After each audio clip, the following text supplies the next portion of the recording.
courage is no longer seemingly celebrated.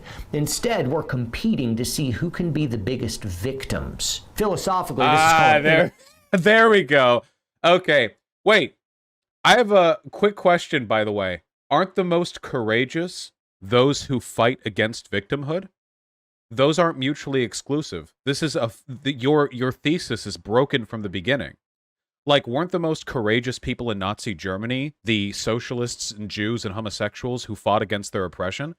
This is what. Not only does this break your point, this is the opposite of your point.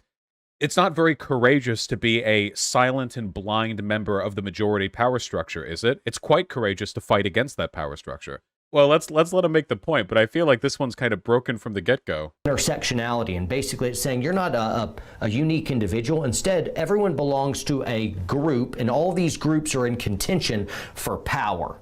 That's not what... Why do people think that analyzing society means that you ignore the individual? Why do people always say that? I hear this I heard it yesterday too. I always hear this.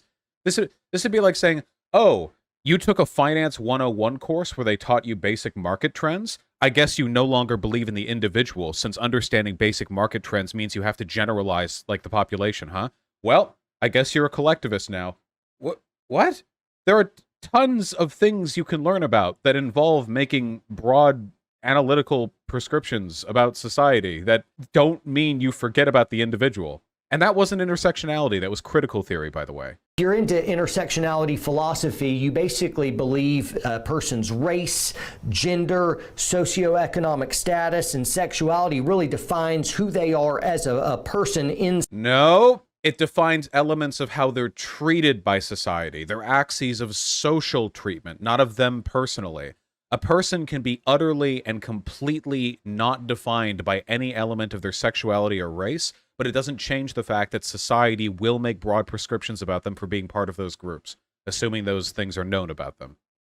Inside a greater group. Yeah, who would have thought this guy has no idea what he's talking about? And the more of these groups you belong to, and you're more in the minority class, that means you have greater and greater amounts of moral superiority. So, oh my God. Dude, you're doing the victimhood thing right now. You're complaining about a huge social trend that's victimizing you by saying that other people are being given unfair moral weight above you. You're doing it, dog.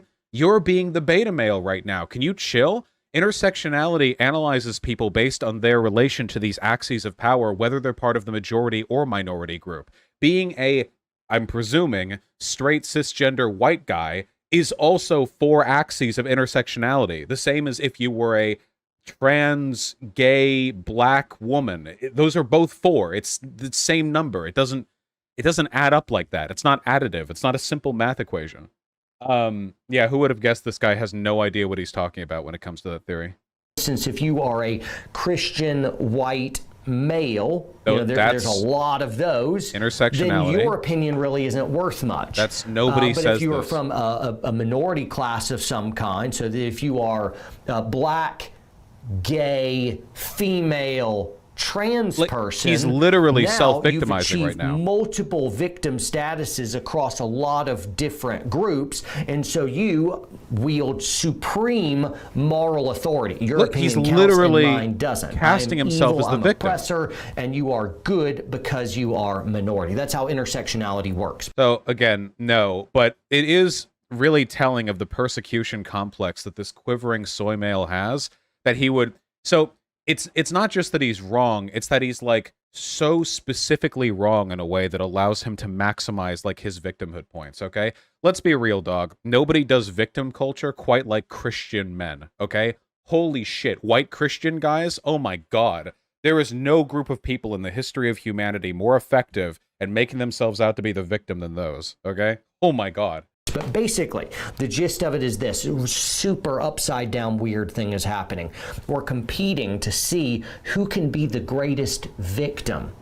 And victimhood means your opinion is worth more. Victimhood means you're morally superior. Guys, it's not race or gender or sexuality or socioeconomic class. It's not that all the rich are evil and all the poor are good. It's that everybody should be evaluated as individuals to be.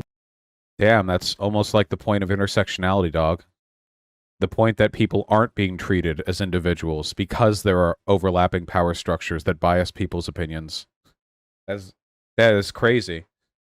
Imagine this guy walking in like Jim Crow era Southern like sharecropping farm, and he's like, I heard some of you guys talking about how the white man has it easier. Well, I'm here to shut your victim complexes up, okay? We're all people, all right?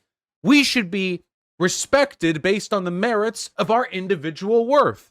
And he's staring at like a black guy who's like 72 years old and was alive to have been born a slave, you know? Oh, God.